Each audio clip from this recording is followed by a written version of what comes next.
Kayus ng buha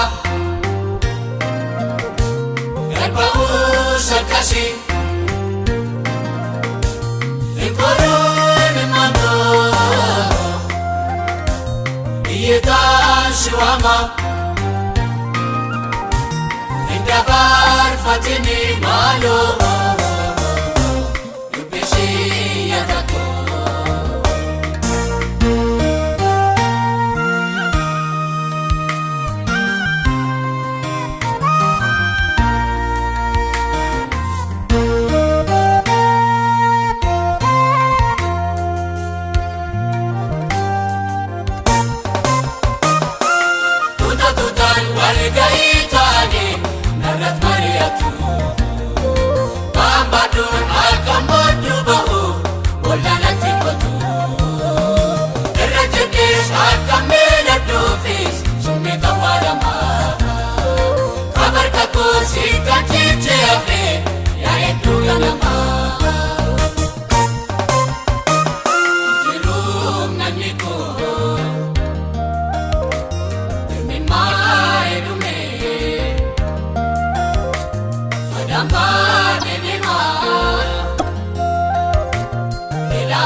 Kayus ng buha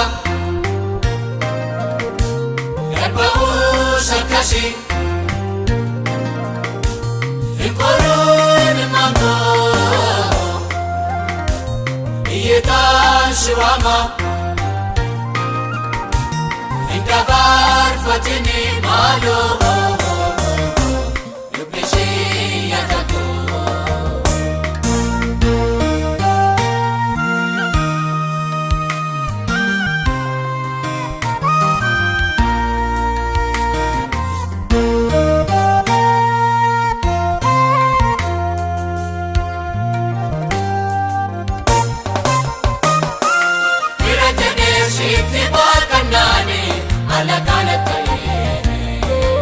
Kesabaran ang waras sa kama Nawawada tayo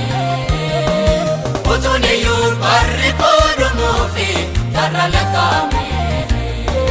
Galfadera San Sidira Kapu Iya talarimi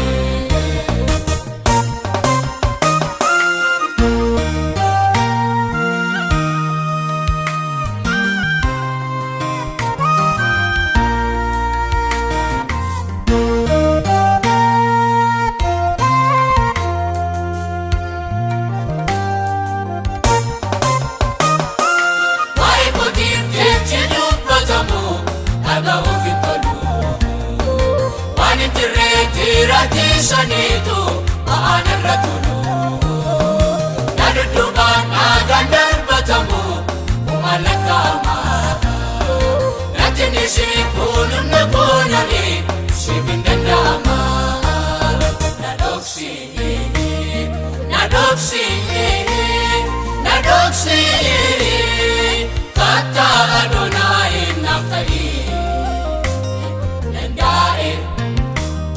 Lelatu Bata buwako ang naftahi Nadhoksi